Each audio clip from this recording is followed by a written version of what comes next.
everyone in podcast listening land. I'm Karen DeVanie. And I'm Varner. And we're sisters. Welcome to Sugar-Coated Murder, where we'll discuss and probably inappropriately laugh about and comment on. Yep, one of our favorite subjects. Murder. Oh, and we love to bake. And why not combine our two favorite subjects? Baking and killers. Hello, Varner. Hello, Karen DeVanie. Yay, it's us. We're back in the kitchen. Yay, we're back in the kitchen. I love it when we're in the kitchen. Me too. Gosh. Especially today, because what I'm making is so fun. Oh, that's exciting. Yes. I hope it has apples in it, because I am in an apple mood. Yes. You know, when fall comes around, a lot of people turn to pumpkin. It's like a big pumpkin season, but for me, it's apples. Mine starts out with apple, and then it kind of slowly goes into pumpkin, but I never go away from the apple. Yeah. Never go away. And my pumpkin lasts probably about 2 weeks. Right. And then I'm over it. So, yeah. I'm not a huge fan of the pumpkin. I think I overdid pumpkin when I did Weight Watchers many, many years ago. Yeah. And that pumpkin fluff was like such a huge thing. And I used to make it weekly. Yes. And have the apples and the pumpkin fluff. Yeah. Then as I fell off, it was ginger snaps and pumpkin fluff. And I used to love that. Yeah, it was really good. Some ginger snaps too. Our friend Sally's baking addiction. I love Sally. Addition. We love Sally. We Sally, love you should be our friend. We do a lot of your recipes. We certainly do. Bless her heart, came out with some fall recipes, and one of them is this brown butter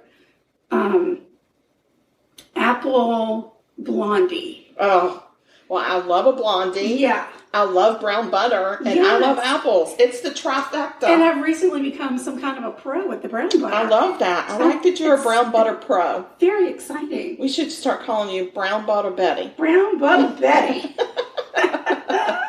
That's awesome. Yeah, so that's what I'm going to do. It's a really easy recipe, but you just have to be prepared. Because anytime a recipe calls for brown butter, you need to brown your butter beforehand. You got to pre-brown? You pre-brown, and then you do pre-cook your apples, but just for like 3 to 5 minutes. Oh. So you incorporate some maple syrup and cinnamon flavors into it. Gosh. But then they do their main cooking when they're in the blondie. Okay. Yeah, so I went ahead and did my brown butter. I've cooked up my apples. Okay. And you don't even have to have a beater for this. That's awesome. Mixer, sometimes it's nice not to have to drag it out. Yeah. You know, have one less thing or 2 less things that you have to really clean. Right. So that's what I'm going to be mixing up in my kitchen. It's going to smell like fall. I can't wait. I'm going to turn my air conditioner down real low so it's cold. Oh, I should have brought a sweater. Sweatshirt on. And I definitely should have worn some socks. Yeah. So anyway, I'll be doing that, and I'm assuming you're going to tell me a story? That is such a good assumption of you. Thank you. Yes, I am prepared. I'm prepared to tell you a story, and it's a story of murder. Murder. So, I'm going to talk a little murder to you. All right. So, I want to say that in October of 2007, then Governor Sarah Palin signed into law in the state of Alaska. She passed what's known as the Sonia Ivanoff law. Okay. This law mandates that if a police officer commits murder while on duty, he or she automatically gets a minimum of a 99-year sentence upon conviction. Wow. You might be thinking, why have such a law? Why? I mean, why would you need to do that? Why would you need to tell police officers don't murder? Please don't do that. And please don't do it on duty while we're paying you. Right. Yeah, we don't like that. We don't like to pay for murder. I see your point. So I'm going to tell you the story of Sonia Ivanoff. All right, let's hear about her. So in 2003, Sonia was 19 years old. Okay. She had 2 years previously, she had moved from her village of, I'm going to mess this up, Unalakleet.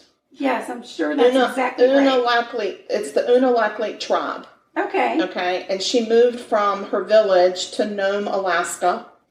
Her plan was to eventually go to college in Hawaii, but she was in Nome working to stock up her college fund. Okay. She was living with her roommate and best friend in Nome, and they both were working full-time. And on August 10th, Sonia and her roommate decided they were going to go out for some socializing after work in the evening. They were going to go to a friend's house that was having a party. So they went there. They went a couple places. And around midnight, she and her roommate parted ways because the roommate had to get up for a 6 a.m. shift at her job. Oh.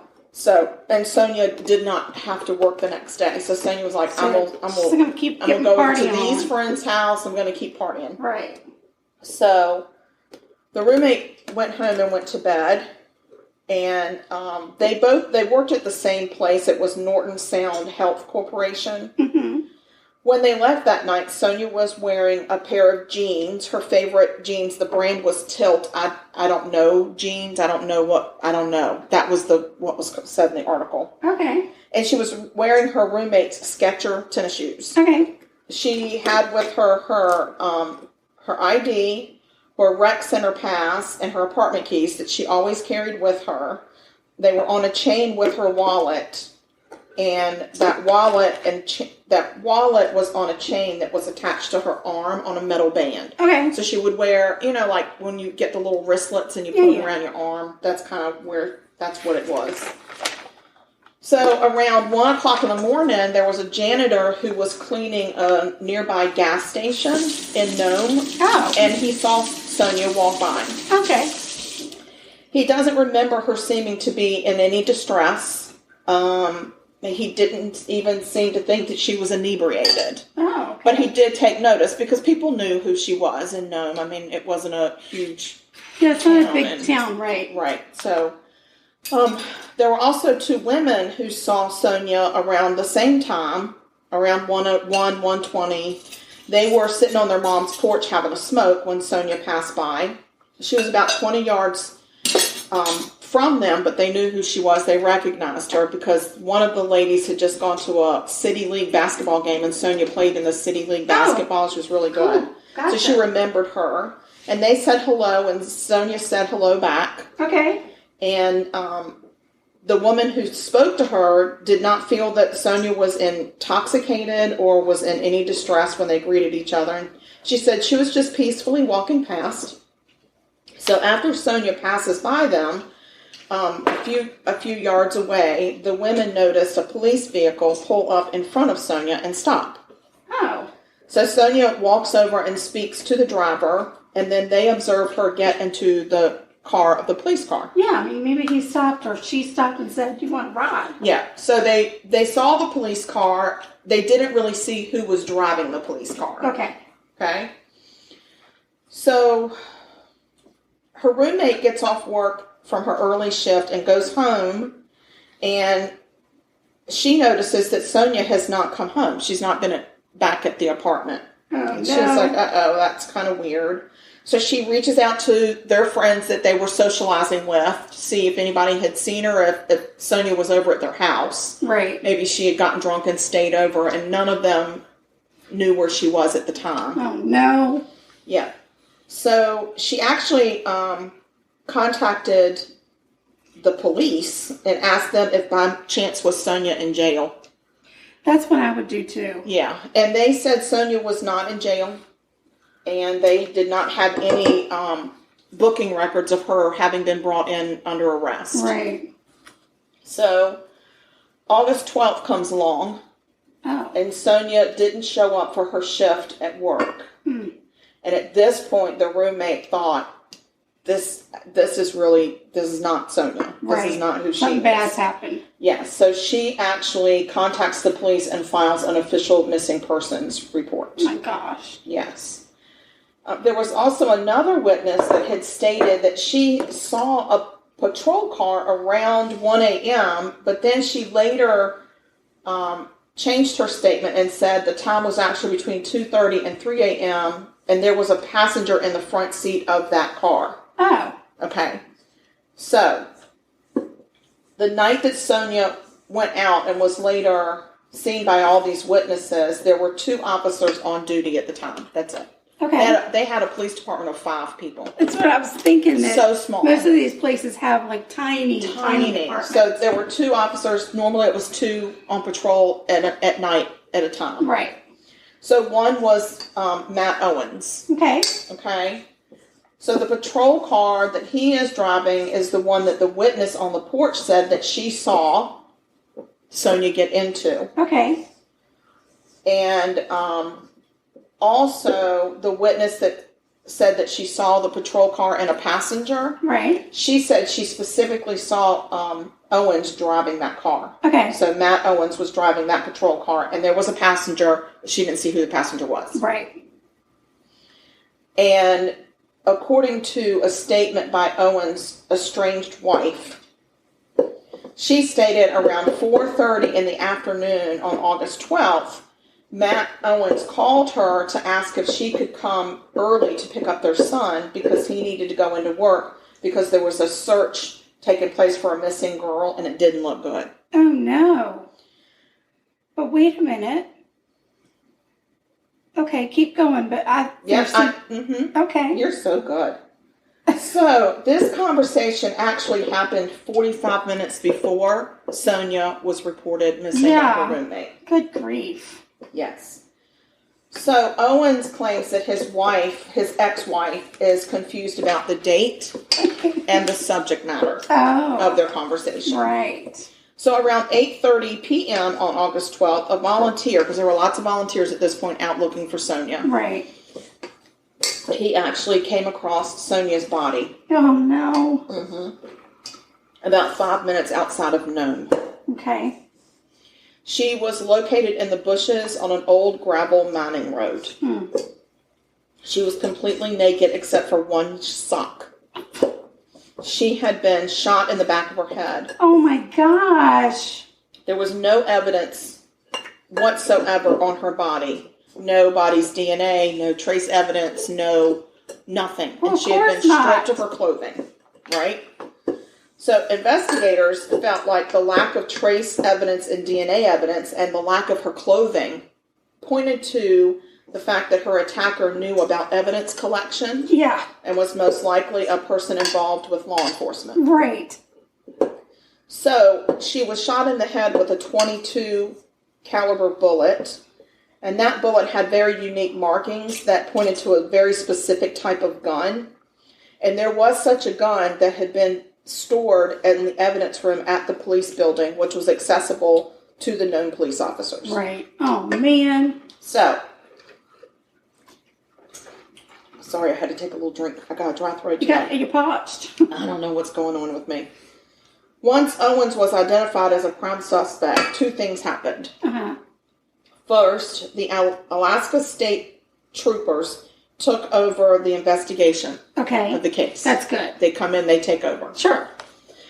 Second thing that happened was phone calls started to pour into the known police station by many females that had stated that they had also been picked up by Owens in the past while he was on duty, as he either offered them rides or cited them for public intoxication, and they had been sexually assaulted by him and threatened if they reported him. Oh my gosh. Yes. So, in reviewing Owens' moments the night in question, the police department was not able to account for Owens's whereabouts at certain times in the night. It was documented that he had responded to a domestic disturbance at 12:53 a.m. There's no other proof of his location until he actually gives the other duty officer a ride home at the end of his shift at 2:50 a.m. Oh my God. Owens claims that he was downtown supervising the bar closings. Of course. Because they all have to close by a certain time, and he was there between 1:30 and 2. But they couldn't find any witnesses to corroborate his story. Of course not. I know. Oh, I'm so mad at this guy. I'm really mad at him, too. In November, a burn site was discovered about 75 miles outside of Nome at Coffee Creek. In a fire pit, investigators found grommets from a pair of jeans, the same brand, Tilt jeans that Sonia was wearing. Right. Eyelets that they could trace back to a pair of Skechers tennis shoes. Which is what Sonia was wearing. There was a underwire to a bra and other metal items found on your bra, like the little hooky things. There was a zipper and 4 keys on a ring. Mm. A replica was made from the burnt keys, and one of the replicas fit the lock to Sonia's apartment. Of course. It wouldn't unlock the door, but investigators feel that there had been damage to the key in the heat. Right. And so when they duplicated or replicated the original key, that's why it wouldn't unlock it, but it did fit perfectly into the lock. Man. Also, there was another key found in the fire pit, and that key belonged to a Michael Owens, who just so happened to be the uncle of Matt Owens. Oh my God! So, at this time, in Nome, police officers only drove cars while on duty. So it's not like our police officers, a lot of times they bring their car home. Right. And it's their personal vehicle. It's right. always here. Well, theirs were not that way. They were kept on a lot, and they were kept with the keys in the ignition, but locked with an electronic key fob. Okay. So, back in September, a Nome officer had noticed that one of the cars was missing and unaccounted for. So they started searching for this missing police car. It's like all of a sudden there's like one less car in the lot, and they couldn't account for where it was. Oh my gosh, that's huge. I know. It's not like a missing laptop. No, that's a big asset to be missing. So at 2:50 a.m., Matt Owens radios that he has found the car at the gravel pit, which also was very close to where Sonia's body had been found. Right. Shortly after, he radios in again saying he was being shot at and needed backup. Okay. The Nome police set up a perimeter immediately around the gravel pit, and they never found another person in that area. So the car was towed back to the police garage for the state troopers to process for evidence. Nothing was found in the car except a manila envelope. In that manila envelope, there was Sonia's rec center pass and a letter addressed to the police. Oh, God. Okay. Here's the letter. I had a copy of the letter, so I'm going to read it to you. Exactly the way it's written. Oh, please do. Pigs. I hate cops. I hate every one of you. Sonia was just a person in the wrong place at the wrong time. I do not know her. As you can see, it was easy for me to take your pig car keys right there. It was not her fault. She just thought I was a pig and shit just happened. She was just a person. I just wanted to see if I could that night. Every one of you should be more careful. I watch every move you make. You leave me alone and I'll leave you alone. I'll also shoot you in the head if you get close. Okay. Yeah. That was a little squirrely. So that evening, Owens tells his estranged wife that the cops had found a note that would clear him of all charges. Oh, good. Yes. Good. I'm sure his wife is relieved. Yeah.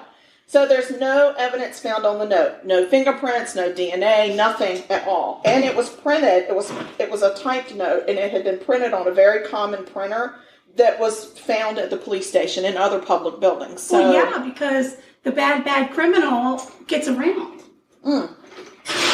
I guess. I mean, I don't know how many people in Nome at that point had laptops or computers and printers in their homes. I mean, everyone. What are you talking about? I don't think so. So Owens's landlord had a conversation with another police officer where she claimed to have seen in Owens' residence Sonia's wallet and ID card. She later recanted that claim, but investigators feel that the recantation was based on her friendship with Owens. And she might have been a little scared. Maybe. But they submitted her statement as evidence anyway. Yeah. I mean... Yeah. Can't take it back. So Owens is indicted on charges of first-degree murder and tampering with evidence. And in January of 2005, he goes to trial. Okay. There is a mistrial because of a hung jury. Oh. October of 2005. Now, listen, January and 10 months later, they're back in court because they want to get this guy. They're not going to let it sit for 2 years. Right. They're back in court for a second trial. In the second trial, Owens is found guilty of first-degree murder and tampering. He receives a sentence of 101 years. Oh, good. 99 for the murder. Right. 2 for the tampering. Right. That's why they came up with the 99 years for the sentences for police officers. Oh, gotcha. So now we know how the Sonia Ivanoff law came about. Now we do. That's nice. But. Don't say but. Okay. The known police are still under a lot of scrutiny even today on how it handles its cases, especially sexual assault cases that involve Native women. Oh. If the cases involve Native women having had alcohol, there's almost no report. What? There are no reports either written or even followed up on. What are you talking about? Because this is such a prime example of a marginalized group of people. Oh my God. So, and as I was reading this, there was a lot of stuff in these different articles that I read. I read some newspaper articles, some court documents. In the newspaper articles, they said that police there was a long known practice of police when they would pick up a Native person who was intoxicated, they would drive them to the outskirts of town, drop them off, and then tell them they had to walk home and sober up. Oh my God. You're talking about Alaska. And I know that they have a really, really, really high rate of alcoholism, and it's very common. Yes. And it is a really, really bad problem for them. Well, the police are helping. Yeah. No, there's got to be a better way than so that. they were saying that Nome, of course, has alcohol, but most of the tribal villages are dry. So these people would come for miles and miles and miles to come to Nome to be able to drink. Right. But then when they had public intoxication, or even if there was a domestic dispute and alcohol was involved, they would put that person in their car, drive them to the outskirts of town, male or female, and supposedly drop them off and make them walk home in sub-degree temperatures to sober up. That is not okay. That is not what we do. No. I don't think that's in any handbooks. No. So when it comes to sexual assaults, they really are failing. Yeah. So, there was an article that I was reading that was only written 2 years ago in 2018. And it was actually on a website that I found called Alaska Public Media. And it discussed how many Alaskan females have had sexual assault encounters that have had little to no follow-through from the Nome Police Department. Like, they're just not being heard. Wow. And a lot of them have become so fearful of the police, they will not report it, especially if it involves anybody that works for the police. Oh my gosh. Like anybody connected to a police officer, they're too afraid to go and report it. And it shouldn't be that way. No, that is crazy. When I was a kid, I was taught that if you get lost in a store, you find a police officer. Find a police officer. I'm not sure that I would tell my child that now. I'm not sure that I would say that to. I'm not sure who I would tell that child. I'm gonna have to give all of my. You lived in Alaska? No, I'm telling you anywhere in the United States right now, and I'm going to tell you why. Just like there are good doctors and bad doctors, and good attorneys and bad attorneys, it's the same way for the police. We're all human, and we have evil everywhere, and we have good everywhere. But that kid's got a 50-50 shot on which one he's going to run into. And it's very scary. I mean, there was just another child, missing children. Like, they just found 9 more missing children. I can't remember what state it was in. And they busted a child sex trafficking ring. And one of the people that were participating in the ring was a retired police deputy. Like, I'm telling you, I don't know what I would tell my kid. I think I'm just going to if this day and age, I would have to give all of my children a rape whistle and say, just start blowing your whistle, I'll find you. Right. I don't know. I just would be hard pressed. You don't know who is who anymore. You just don't know who is who. And I think it's really scary. So anyway, in this article, there's a lady named Clarice Hardy. And she had started working in 2015 as a dispatcher for the Nome Police Department. She's a native. In 2017, she was at a bar and she was drugged in the bar. Oh. and she was taken out of the bar and was raped somewhere. She thinks it was at her house, but she's not sure. She woke up at her house with nothing on but a t-shirt. Oh my gosh. And her phone, her phone had gone under her couch, and when she finally found it, it was dead, and she plugged it in. And immediately all these text messages and voicemails started coming through saying, "Are you okay? Oh my God, where are you?" Right. So she calls one of her friends, and the friend says, "Did you not see the video?" What? Her assailant or somebody with the assailant had videotaped her rape and put it on Snapchat. Oh my gosh. So she goes to work and reports this to a fellow police officer. She's working for the police department as a dispatcher. She's one of them. And this is in Alaska. In Alaska, in Nome, and the Nome Police Department. She goes to one of her colleagues, a police officer, and she tells him about it, and he said, "I'll take care of it. I'll take care of it." Well, her case dragged on for over a year. Wow.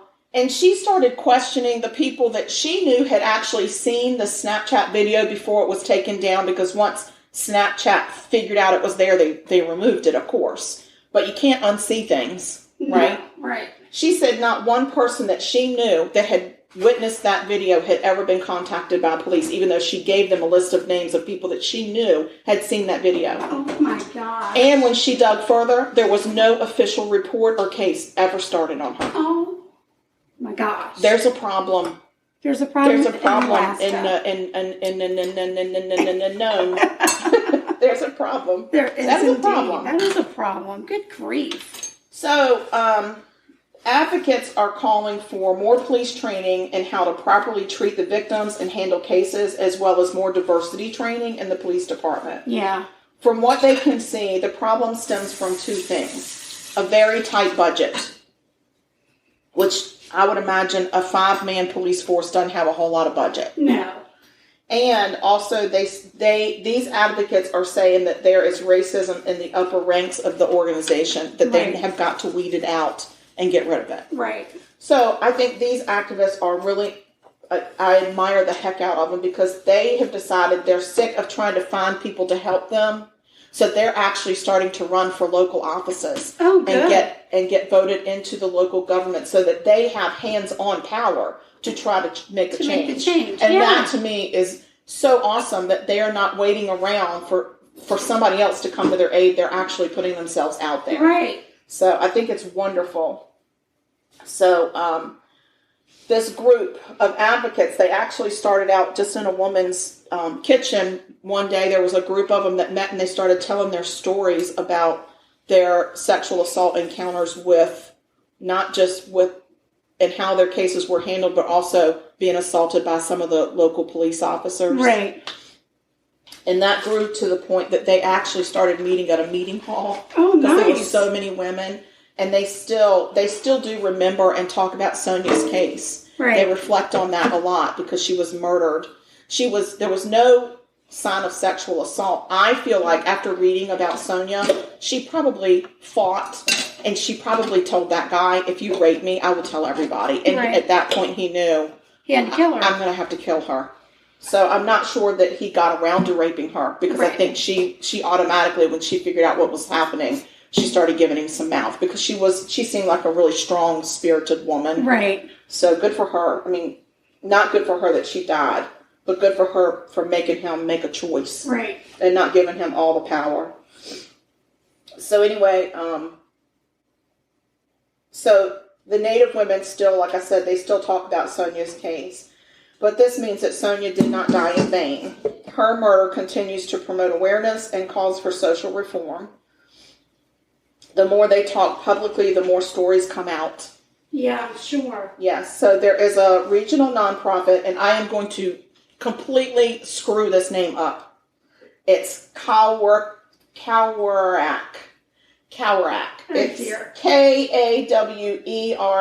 KAWERAK.org. Right. They actually provide, it's a nonprofit, and they provide services to the tribes of the Bering Strait region, and they help give tribal members more of a voice in government. Oh, good. Yeah. They have a web page, like I said, and if people can go on there and just read about what they do and how they, it's all about education and empowerment, which is awesome. And, local government and things that they can do. And then, they always could use a donation if anybody could donate to their cause, but it's a really good cause that they're helping the native tribal people in Alaska. That is wonderful. Yes. So, that's my murder. Wow. Sonia Ivanoff. That's the Sonia Ivanoff law in Alaska. That is some crazy stuff happening. Terrifying. In Alaska. All right, well, let me tell you where I am with my apple. It smells real good. I smell a little syrup, and I smell maybe some. Is there brown sugar involved? There's a lot of brown cinnamon sugar and involved. Nutmeg. Yes. I smell all that. And these blondies get an icing, a brown butter icing. So not only is there brown butter in the batter, but there's brown butter in the icing. It's that goes double on brown top. butter. Double brown butter. So we've got about 23 minutes left on those. I cannot wait. What else is in the icing? It's confectioner's sugar, brown butter, vanilla, and milk. All the things that I love. Yeah. Mm-hmm. Yeah. So it makes the icing is thick. It's not like a drizzle icing. Okay. It's like a spread icing. It's like a spread icing. Yeah. Nice. Like what you would put on a cinnamon. Like a cinnamon roll type of situation. Ooh, that's nice. So when these get done, you cool them for a little bit, and then you can put the icing on. Give it a little smear. A smear. We need to do more. I baked mine. They got baked in a 9x13 baking dish. I saw that you put the and parchment I put parchment paper down, which is what they recommend. Nice. I think it's easier to get them out that way. You just plop the whole thing out. Yeah, you can cut them. And makes cleanup really easy, which I love. I do too. Love that part. Okay. So that's it. That's all I got. That so sounds if you want yummy. to pause it, yes, I'll come take around a quick break. And I'll tell you my crazy story. All right, girl. Hold on just a minute. All right. We're back. Oops, sorry. Oh. Oops, bad time. And we're back. Yes, we were talking about Billy Joe, and Bobby Sue with nothing better to do. Yeah, and we don't know what they did and where they went, but somebody wrote a song about it, so it must have been important. Well, they went down to Texas. Oh, that's right. Old El Paso. Yeah. We've been here before. They went to El Paso, Texas. Yes. And they took the money and run. Yeah, well, Bobby Sue took the money and run. That's right. Billy Joe caught up with her later. Later that day. All right. What you got for me? Oh, my gosh. This is the craziest freaking story. Oh, I'm so excited. Crazy. I like crazy. Crazy on a whole nother level. I like crazy. And I just want you to know, we're sitting at Anne's table, and she's been working on a puzzle. Yeah. And it's a sea glass puzzle with lots of beautiful colors. I will be distracted. You know that this is going to distract me, but in a good way. I mean, I'm still listening, but I'm just saying I may place a piece or two. I'd be fine with that, but listen to the story. You're not going to believe it. You do not want to miss this. I will not miss it. Okay. I'm going down under, mate. Oh, you never go there. I'm down under. I love that. To Australia. Cheers, mate. This happens in Aberdeen. Aberdeen. Yeah, I had to look up a couple things because all of the news information that I watched, they have those thick Australian accents. Oh, yeah. And I couldn't understand what the heck they were talking about. What'd you be saying? Like, what'd you be saying down under? Where'd she work? I don't understand. Oh, gosh. Right. So, this is a story about Catherine Knight. She grew up in a highly dysfunctional family. Oh, highly Catherine. Sorry, Catherine. Yeah. Her mom and dad both worked at the abattoir. Who? An abattoir is a meat house. Ew. Or like a slaughterhouse. Ew. As we would know it. And that was like the big industry in that town. Oh. So both of her parents worked there. Well, back in the 1940s, her mother, they had 4 boys. Mm-hmm. Her mother, this is really scandalous, ran off with another person that worked at the abattoir. Oh, dear. Yeah, it was scandalous. An abattoir, what's it called? Abattoir? Affair, yeah. An abattoir affair. So she ran off, met another man, and had 4 more babies. Oh, my gosh. Yeah, Catherine was one of 8. But she was one of the original 4? Or was she one of the group. second? She was the scandal First 4. group was only 4 boys. Oh, okay. Yeah, because that doesn't fit Second her. Yeah, group okay. was 2 boys and 2 girls that were twins, Catherine and her sister Joy. Okay. And so she's part of the scandalous 4. She's part of the scandalous 4. She's one of 8. Okay. Yeah. She endured a great deal of abuse from her mother and father, and she claimed that she had been raped by family acquaintances and relatives throughout her life. Oh, my. So Catherine's father worked at I'm going to call it a slaughterhouse. An abattoir? An abattoir. I don't even know if I say it We're right. probably not saying it right at all. Right. And that was like a really big thing. Catherine really wanted to work there. Her brothers worked there. Her mom worked there. Her dad worked there. That's what she wanted to do. I get it, Catherine. But so by the time she was 15, she dropped out of school. Oh. She could barely read and write. School was not her thing. It's not her thing. She's not really into that. I'm not into that. What she was into was the slaughterhouse. And by the time she was 16, they actually offered her a job there. Oh, wow. And she worked in, let me see if I can find it. She worked in they call it a boner room. What? I know. It sounds really weird. I feel like it's just lost in translation. It's where they debone. They kill, they slaughter, skin, and cut the meat off the bones of the cow. God, come on. 16. Yeah. So. And this is what she wants to do for a living. She really wanted to do it. But remember, her whole family worked there pretty much. Her grandfather had worked there. I mean, it was like the thing to do. It's what you do. So we're not going to, well, we might be a little judgy on this one. I'm sorry, but it's a lot. I mean, evidently I'm already judgy. Right. So she had a very volatile personality because she grew up, she was kind of scrappy. Okay. You know, she got into a lot of fights. And I think for her, it was like a way of communicating almost. Mm-hmm. Like when she and her siblings would get into fights, it was like fist fights, knock down, drag out. Oh my gosh. Kill each other, fist fights. I don't think that we ever did that. We didn't. Mm-mm. And I'm kind of glad that we don't have that kind of relationship. Yeah, that's very volatile. Yeah. So she's doing her thing. Mm. She's enjoying her job. And she meets a dude. Oh, wait. When you get a job at the slaughterhouse, mm-hmm. they give you, and you get to work in the boner room. Just call it something else. You get your own set of knives. That's not okay. That was like her most prized possession ever. She got her own set of knives. This is Willy Wonka. I'm telling you. This is the craziest thing. I know. And what the flippin' hell? I'm only on the first page. Oh my God. Nothing bad has happened yet. I know, but this is crazy. This is kooky. I know. This is downright kooky. I know. Okay, so she loves her job, and she starts dating a fella named David, and his nickname was Shorty. She was like she was tall Shorty. And had red hair. She was a full, head and a half taller than poor David. Oh, David. And they fell in love. Oh, I'm so glad. Yes, they fell in love. In the boner room? Did they fall in love? They fell in love down in the boner room. Yes.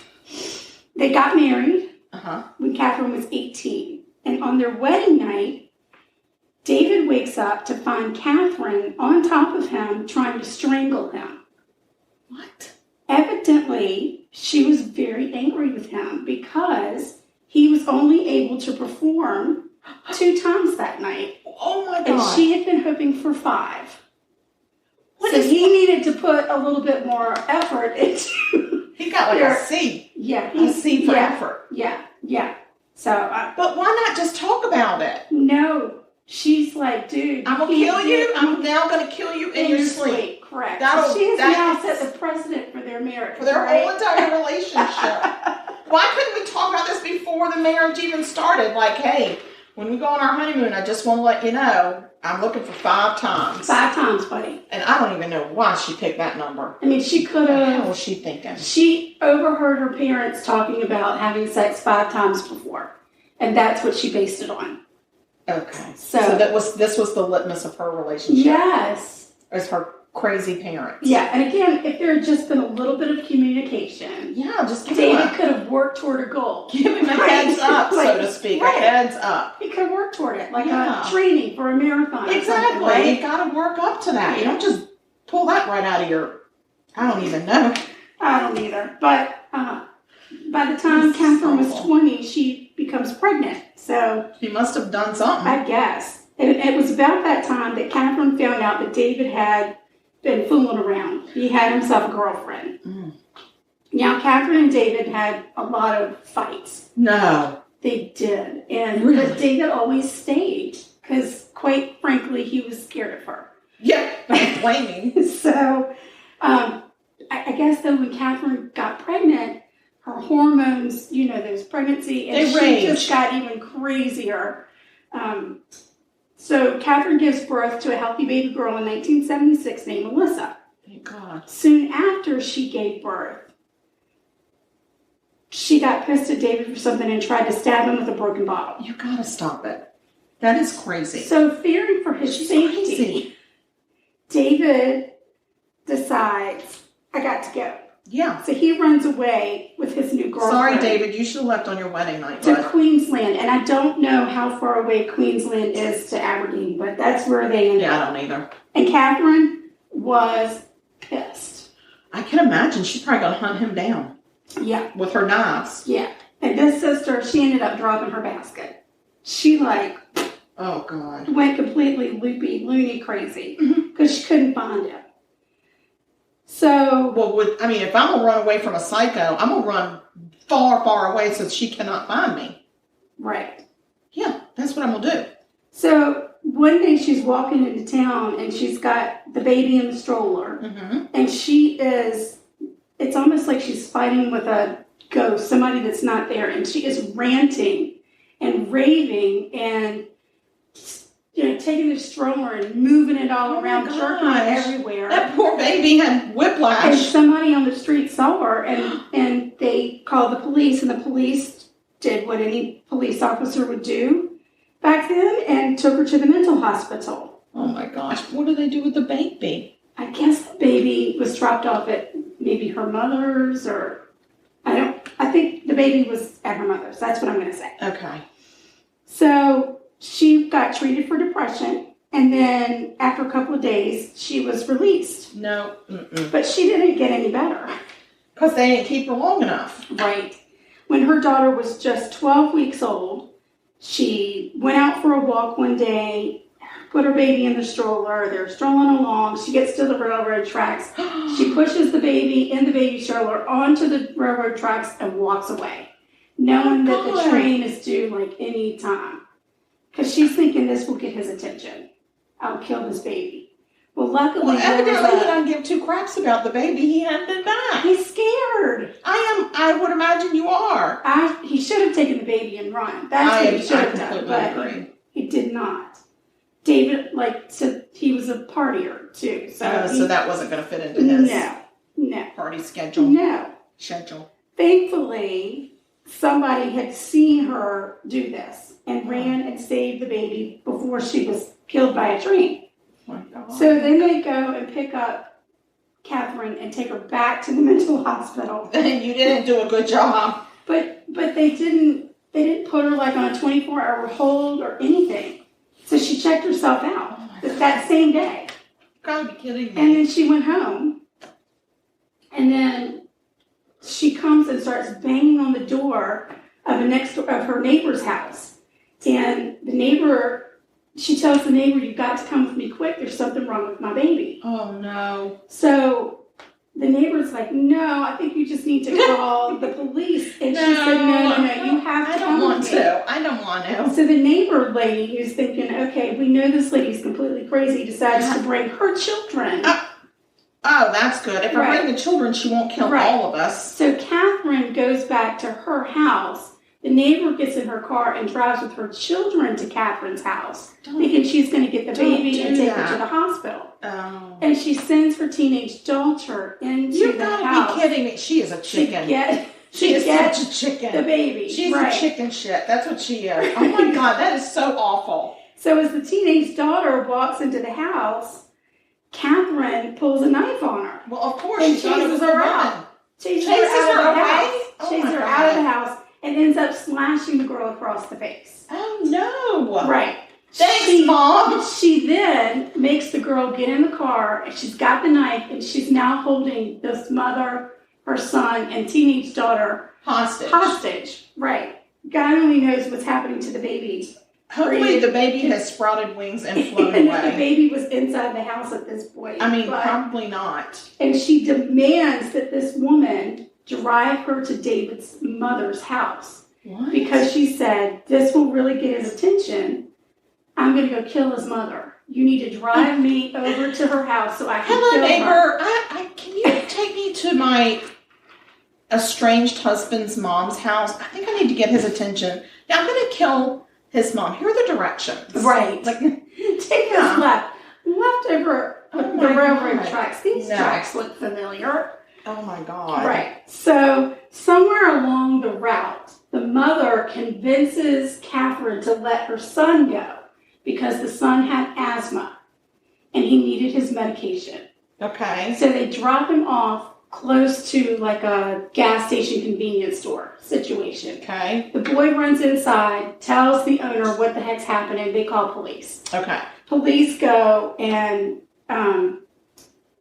get Catherine. And it was actually 2 policemen and the owner of the station. He got in on it too. He was like, I'm going to come help you. This is the craziest thing I've ever heard about. I just said, see you later. It took all 3 of these men to actually get her under control. Oh my, well, you know, crazy has strength. Crazy has strength, that's right. And she was crazy. She sounds like But it. instead of arresting her, they decided to send her back to the mental hospital. They're not doing their job. Right. So, yeah. Can you imagine the people at the mental hospital? Like, what the hell? They're probably like, we don't want her. We keep letting her go because we don't want her here. Right. She is more crazy than we can deal with. We don't want her. But David gets wind of what's happened. Okay. I guess his mother called and said, you'll never believe what happened today. Yeah. Your ex-wife was on the way here to kill me. By the way, thanks for leaving her. Right. So he gets wind of what happens, and he comes back to town, picks up his mom, and they decide to go get poor Catherine out of the mental hospital. What? Why would he do that? Well, because he had knocked up his new girlfriend, and he was no longer interested in her. So he was thinking, well, I'll just get back with this crazy lady. you know, Catherine does love me. So they got her out of the mental hospital, and then they head over to Catherine's mom's house to pick up, this is where the baby is, at the mom's house. Oh. Barbara has the baby. And when they get there, they've got David is driving the car. Okay. Catherine had been in the seat beside him. Okay. She gets out of the car, and David's mom is in the back seat. Okay. Catherine gets out of the car, goes into the house. Mm-hmm. Barbara, Catherine's mom, comes out of the house, walks over to the car. David rolls down the window to talk to her, and she grabs him around the throat and starts to strangle him. Whose mom was this? Catherine's. Right. Crazy. Oh, So David is just sitting still, and his mother is in the. I watched an interview with his mother. She was just so distraught. Oh my God. To this day, so distraught because she thought her son was going to die. The mother is strangling him. He, short little David, he can't get away from her. Oh my gosh. This is the craziest damn No, story. but listen. You can't make this up. It all works They out. all live happily ever after. Because Catherine comes out of the house and sees what her mom is doing. She hauls off and knocks the lady upside the head, and she's knocked out cold. David is saved. Everybody's good. We all have some temper issues. So they get in the car with the baby and they leave. Oh yeah, because I'm going to definitely leave with you now. Oh my Because I'm God. a freaking idiot. Yeah. I mean, Unbelievable. hello. So, David and Catherine decide they're going to make a clean start. They're like, we're going to get back together. I love you. So smart We're on going his to do part. all these things. We're going to move to Queensland, which is evidently where everybody moves. Evidently. And they're going to get a fresh start. So, Makes complete sense. They pack it all up. They move to Queensland, and thank God, the place where they move has a slaughterhouse. Oh, so she can be Catherine gets a gainfully job, employed. right? And now she gets even more knives.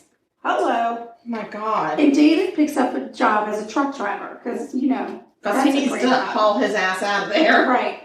By 1979, so we're in 1979 now. The marriage is in trouble. But this time, Catherine is the one stepping out on David. Oh, can they make up their freaking minds? No. But when he finds out that she's been cheating on him... He thanks his lucky stars. Right, but she begs him to take her back. No, I don't David want says, to. okay, I'll take you back. I don't want to. And then she talks him into having another baby. Oh my God. So Catherine gets pregnant with baby number 2. And she gets even crazier. But one night... Oh my God. David went out and he was playing a dart game at the local pub. Mm-hmm. And he made it to the finals. Like, he was doing really well. Oh, look at that. But he was late coming home. Oh, shit. Well, one thing everybody knew about Catherine is she did not like people to be late. She doesn't like tardiness. No. She cannot tolerate tardiness. No. Now, for me, I'd be like, don't be late. And then you would be late and I would say, don't do it again. And then you would do it again and I'd say, I'm really pissed at you. Yeah. But for Catherine, she just waited by the door, and when David walked in, hit him in the back of the head with an iron skillet, and fractured his skull. Oh my God. Well, you won't be doing darts anymore. You can't see straight. She just nothing, like, not even I'm mad at you, nothing, just There's no discussion. No discussion. He's thinking, she's going to be so mad at me. Yeah. He opens the door, bam. So, but he didn't press charges. Of course he didn't. And in 1980, Catherine gave birth to baby number 2, Natasha. Oh my God. And David's job as a truck driver kept him away for long periods of time, and she started to get really paranoid, thinking that he had a lover in every city that he went through. I don't think I would blame him at this point. She couldn't take the stress anymore, and she actually packed up her kids and the house while he was on one of his trips. Like, everything. She took everything, didn't tell him, and moved home to Aberdeen. Oh my God. So David comes home one day, walks in, and it's all gone. Like, and he's like, what? Like, what? Again, lack of communication. We do not communicate in this marriage. We just act. So, lucky for David, Catherine finds a new boyfriend. Hallelujah. Yes. By 1986, she's got herself a new boyfriend, and he has moved in with her. Okay. And she actually has another baby. Oh, that's your stuff? Yeah. Am I just taking it out? Yeah, you can look at it and see if it looks done. What am I looking for? I don't know. I've never made them before. I'll let you know. So I have a cake tester in the drawer up next to the sink. You could do the cake tester, but she said it would come out wet. Oh, they were like care about that. But it looks good. It looks kind of brown on top. Okay, good. It's like a golden. Yeah, perfect. Where are the these things? Go over one more drawer. And then there's one. I only have one and then I know. square thing. I see what's happening here. Okay, so Cameron's got a new boyfriend. She has another baby with this guy, because that's kind of what she seems like. That's kind of her thing. But yeah, it is kind of she ends up, not being in love with this guy, and she leaves him for another guy, and she leaves her children. She's like, blah blah blah, get out. Okay. So, he actually came home one night. His name was Dave. He came home. This is what happened. I'll tell you. He's a coal miner, honest worker. One night, he was late coming home. Oh God! Oh no!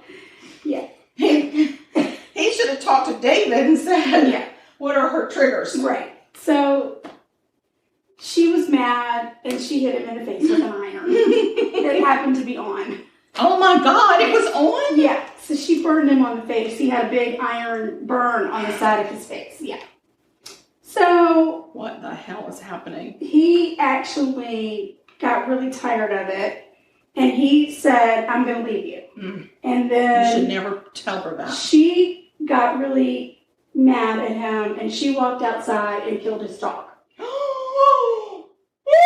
I know. No, you don't kill the dog. No, I don't like that part. Yeah. I don't like that part. Yeah, that was rough. Oh my God. Yeah. What the hell? I don't like that. David decided at that point, I don't care if I'm having a baby with you or what. I got to go. Like he left. He left. Oh my gosh. I can't stand that. I can't stand it. I don't like it at all. Right. That is very distraught. I know. Distressing. Which is a really quick. Really, she killed the dog. Okay, we could have just skipped over that part. Well, you need to know, he was so scared of her, he ran away and went into hiding. And she couldn't find him anywhere. Oh, I have to sneeze. Uh-oh. What? Uh-oh. Oh, thank you. My goodness. Okay, excuse me. Excuse me. So, but, Catherine, she's never down for long. She ends up dating another dude. Oh, good for him.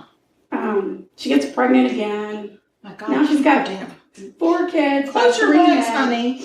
She really enjoys the sex. She loves the sex. She could love the condom as well. She does not like the condom. How about just some birth control? She just wants people to be with her. That's fine. So she keeps pushing out babies. 4 kids now by 3 different men. All of them have run away. Because they're scared shitless of the girl. Yeah. She is a cuckoo clock. Right. So with this new dude, I don't remember his name because there have been so many at this point. Whatever this new dude's name was, this is the dude that she left and left her kids behind. Okay. Right. So, in 1993, Catherine meets John Price. Mm-hmm. John has 3 kids, divorced, super nice, hard worker, likes to party. Those are all the things that Catherine looks for. That's her list. Yeah. So, but they get into this relationship. She moves in with him. He lives in Aberdeen. And she wants to get married. And he's like, I'm really just in it for the sex. I don't want to get married.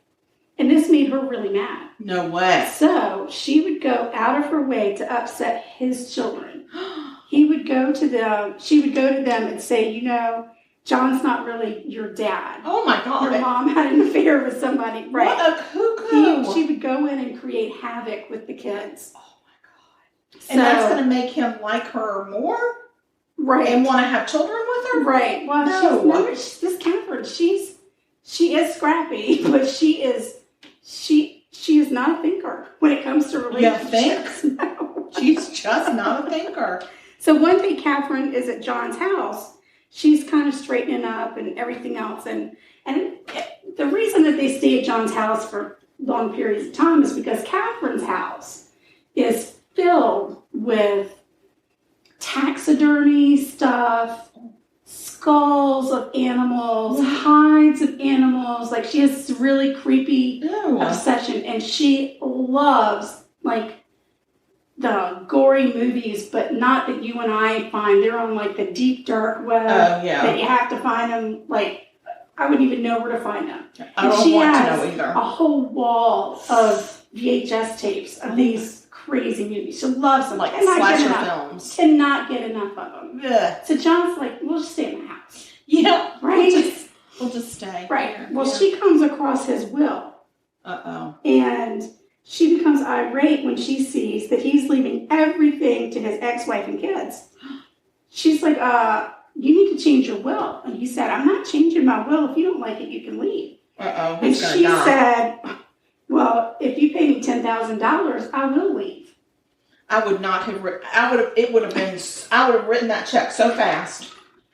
I would have just been like, yes. No, I'm not doing it.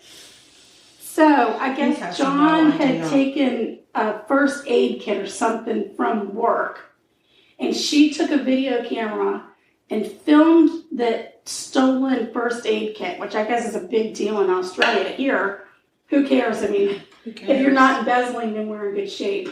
Yeah. But in Australia, you get in trouble, and she got him fired. She sent the tape to his boss and got him fired. And she said, how do you like now, buddy? She is wicked. Right. She's like a soap opera star. She's mad. She's just really mad. So she doesn't just get mad. She gets even. She does. She's spiteful. So in 1999, John says, I'm done. I cannot do it anymore. I can't. And he and Catherine get into this huge fight. Mm-hmm. And the police are called, but there are no arrests made. So the next day, John goes to his job. He'd gotten a new job, made some good friends, and he's talking about his crazy girlfriend, Catherine, and telling stories about how she had stabbed him before. Oh, my God. And he's showing them, like, scars. Look, this is where she stabbed me. So they're all saying, dude, you cannot go back to that house. No. You have to go to the police. You got to go. So John's like, all right, I'm going to go see if the police can help me. Well, the police say, yeah, we can help you, but it's going to take you 3 weeks to get a court date. Oh, no. Right. So he was like, okay, well, in 3 weeks, I'm probably going to be dead, but go ahead and put me on the docket. Right? And everyone says, just stay away from her. 3 weeks. You just got to dodge her for 3 weeks. Well, that's a long time. It is a long time, and he was really worried about his kids. Yeah, I would be too. He didn't want anything to happen to his kids, so he went home. But when he got home, Catherine was out. Thank God. Thank God. He should have gathered up all of his children and left. He should have. But at this point, his children are old enough to take care of themselves. I don't think they were living in the house with him at this point.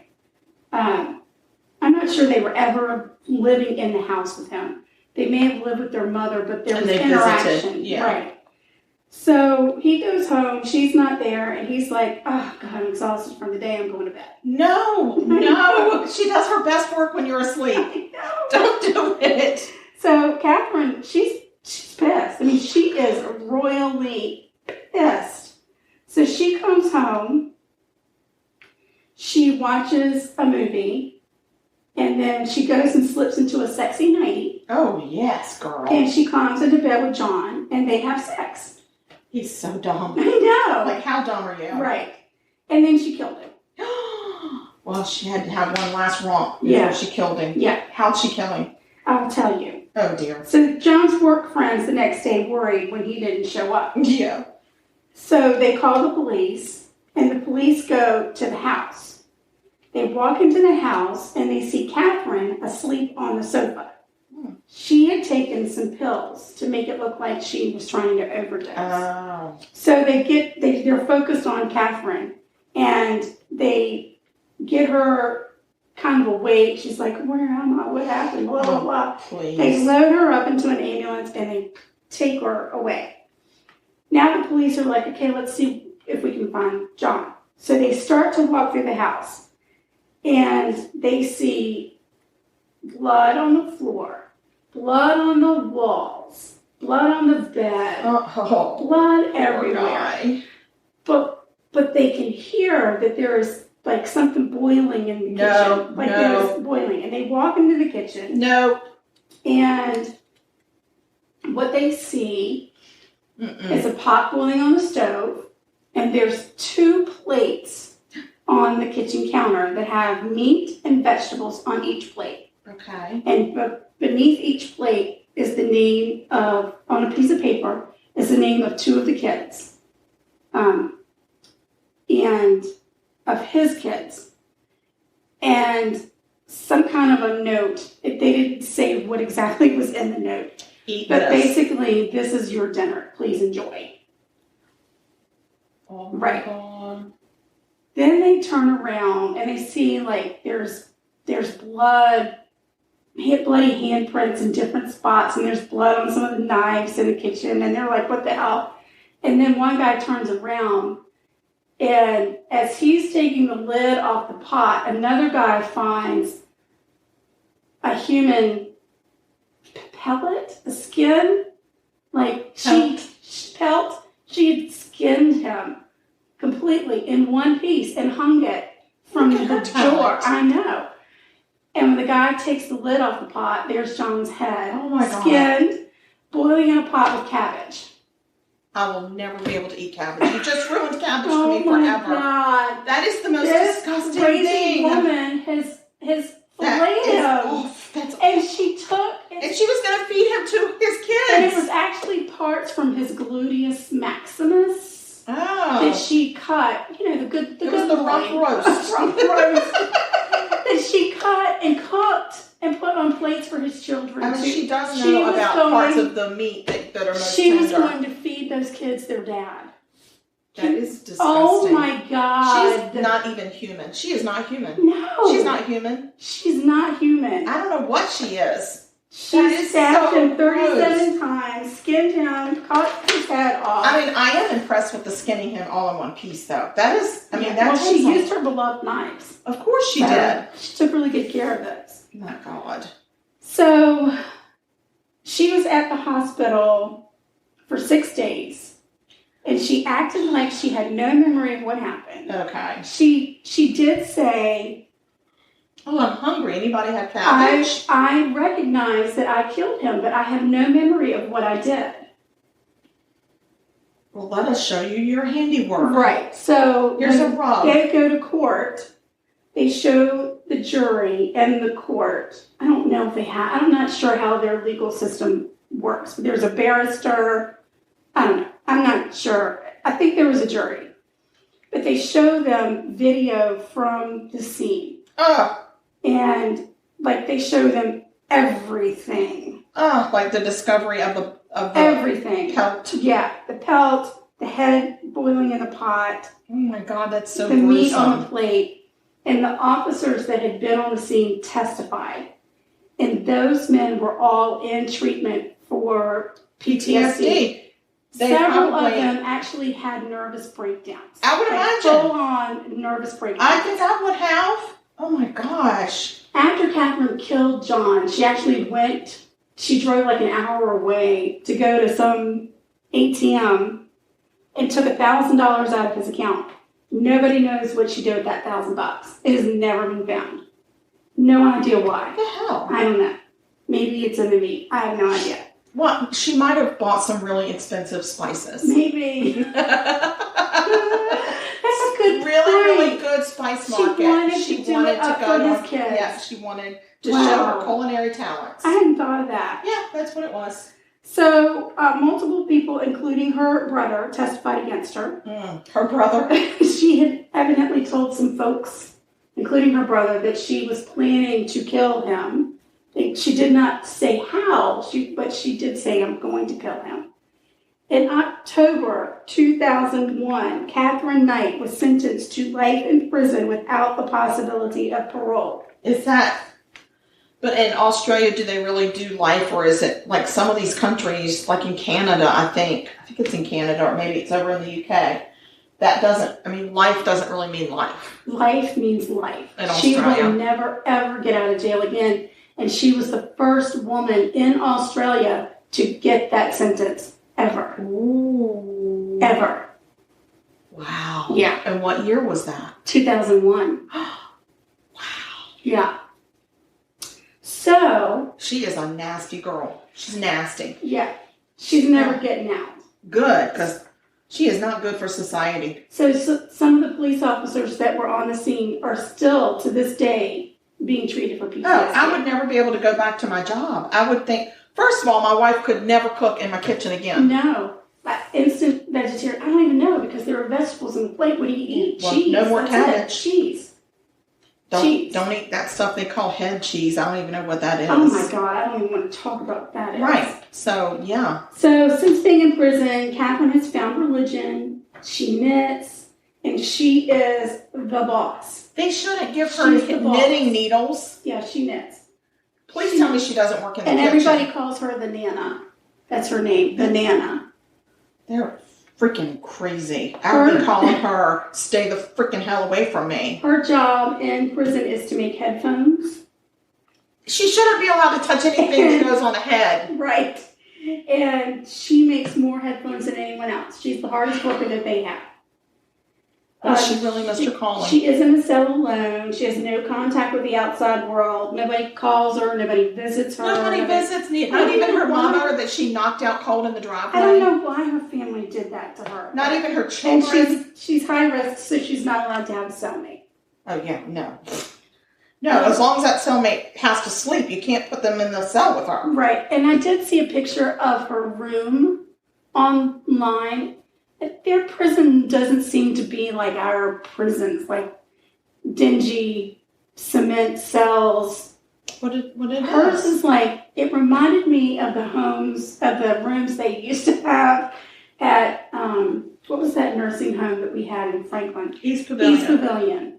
It just was it looked like a hospital room to me. It had a wooden door, and she does get locked in. There were bars on the window, but there was a window with a curtain. She had cutouts from magazines or whatever all over her walls that were flowers. And it didn't look horrible to me. It didn't look like what I would want. So if there's a wooden door, does that mean there's a wall there, or is it bars? It's not bars. It's like a room. It's She's in a room. Like a dorm room. Right. But very small for a dorm room. And actually was a pretty good size. Is the toilet in there with her? I don't know. I do not know where the loo is. Where's the loo? I don't know. Does she get loo breaks? Loo breaks. I mean, the guards did say they're on high alert with her all the time. They feel like they have to watch her all the time because she's very conniving. Oh my God, I can and only imagine. Manipulative. And if things don't go her way, she'll just stand there and scream. Oh. So some of them just don't bother with her because they don't want the hassle. Oh my God. She's getting her way but there. Anybody that comes in knows she runs the roost. She rules the roost. Then she's getting her way. She is getting her way, yeah. Still in prison. And she actually told a reporter one time that she felt at home in prison. So it's where she should have been the whole time. That's where she should have gone instead of the mental institution. Oh, I don't even know. I don't know what's happened to her children. There's nothing. I'm sure they've changed their name. Like I would have to. I would too. I don't know if they grew up to be criminals. I don't know. I don't know what happened after this crazy woman was finally put in jail. But oh my God. Crazy. That woman is crazy. Okay, now I'm going to point something out to you. Oh, you've done a really good job with the puzzle. Thank you. But this is the second murder in a row where there's been a cooking head. I had a cooking head in my last one? Yeah, it was cooking in the stove. Oh my gosh, you're right. So could you please try to get off this path? Because my stomach can't take it, girl. Maybe our next episode we should stay out of the kitchen. Maybe I need a break from the kitchen. Maybe that's what it is. Yeah. Okay. Maybe next time we'll talk about food, but we won't actually cook it. Okay. I'll let you cook your own damn food. But if you could just not talk about cooking body parts anymore for a little while. That's so weird. I totally didn't realize that. No, there's a theme going on and it's scaring the shit out of me. Yeah, that's pretty bad. So let's don't do that one. Yeah, let's don't do that. Don't do it. It was midnight by the time I finished writing this up last night. I wouldn't have been able to sleep. And I had to watch Friends to try and get myself past it. To cleanse your true crime palate. To make sure I didn't dream bad dreams, and I didn't. Good. Anyway, crazy That is woman. Crazy. So crazy that you need to go ice those damn things and let me have one. I'm really going to do it. I'm going to do it. I'm so excited. You keep putting together that puzzle. I've been doing pretty good. It feels good when you get a piece. Oh my God, I just feel like standing up and cheering every time. Because it's not very often that you find a piece. Oh, these look lovely. Don't they? They're really pretty. Wow. Quite precious. Yeah, I think these will do nicely. That'll do, donkey. That'll do, donkey. That'll do, donkey. That'll do. Have you had a good week? What's been going on with you this week? Anything? No, just work. My husband started back. Well, he has been back to school, but the kids returned this week. So let's talk about what they're doing in South Carolina. I don't think I should. No, I mean, just don't get political about it. Just say, this is how they're handling school in South Carolina, and that's it. So I think right now they have a set of students that have returned. And this is in Charleston County. In Charleston County, yes. And I think So some of them are in the classroom. So in 2 weeks, we have more. Okay. So they have some that are completely virtual, that are signed up for virtual until the pandemic is over. Right. And then there's some that have signed up for temporary virtual and then return to school in person as soon as they can, which I think is like September 21st or something. Okay. So right now, most states are. Right. So my husband right now teaches some in-person classes and some virtual classes. Okay. So I know getting started, Charleston County in particular had a really hard time getting their stuff out. And I mean, I'm sure that it's just, it's a trying time. It is a trying time. And I think that everybody just has to be really patient. I think there's no rule book on this. I think some counties have done a better job than others. But, when you've got a lot of students and you've got a lot of parents, you've got to communicate. And sometimes, the communication comes in the middle of the night because things are changing so rapidly. Right, yeah. Very But he's always excited to go back to school and teach. He loves what he teaches. One of the things that he teaches is forensics. So he has 8th graders that he teaches forensics to. Right. He has 7th graders that he teaches medical detectives to. Very good. Yeah, so, schools have started back, which is nice. I miss him terribly because I got so used to him and I working from home together. Right. My dogs still don't understand. They still go in the office looking for him, and when he's not there, they kind of cry, like, where's our dad? Aww. Yes, so that kind of, that's been an adjustment for us. And, of course, the first week back to school for him is exhausting. Right. So, and he comes home and he works on his, like last night, Friday night, he didn't get home from work until after 7. Wow. Right. This is hard. So, he's tired, but it's okay. We're coping and we're just hoping things get back to normal soon, whatever normal is going to be. Yeah, I know a lot of different states are handling it, so it'll be interesting over the next couple of months to hear how it's going. Yes. Each of the different, like if there's one state that excels, it does something different that maybe other states could learn from if that's the way it works. But strange times. I know, but it's okay. We're praying for all of our teacher friends out there and parents sending their kids to school. And I just hope that all goes well for everybody involved and that everybody has a very safe school year and that, everybody is patient and can see that this is new for everybody. And there's no rule book on it. Nope. So why don't you tell our listeners about some social media stuff? Okay. We have Facebook. We do. We have a Facebook fan page, and that's kind of an interesting place right now because every once in a while we might videotape an episode, and when we do, we put it out on the fan page. The last episode that we recorded, we released a video of it on the fan page, which was interesting. We also, sometimes we'll put like sound checks out there. You get to find out that a new episode has dropped before anybody else does, before we actually announce it publicly. Yeah. So you can find us on Facebook. You look up Sugar Coated Murder fan page. Yeah. And it should take you there. Sugar Coated is 2 words in our world. And we also have Instagram. I love the Instagram. And we are at Sugar Coated Murder on Instagram. Come and find us there. And I also started a Twitter account and a Tumblr account. We're tweeters? We're tweeters and tumblers. Wow. I know. Look at us. Sugar Coated Murder podcast on both of those. I am so... I thought Tumblr was a dating website. No, that's a Grindr. Oh, dear. I am not getting involved in that. Oh, my.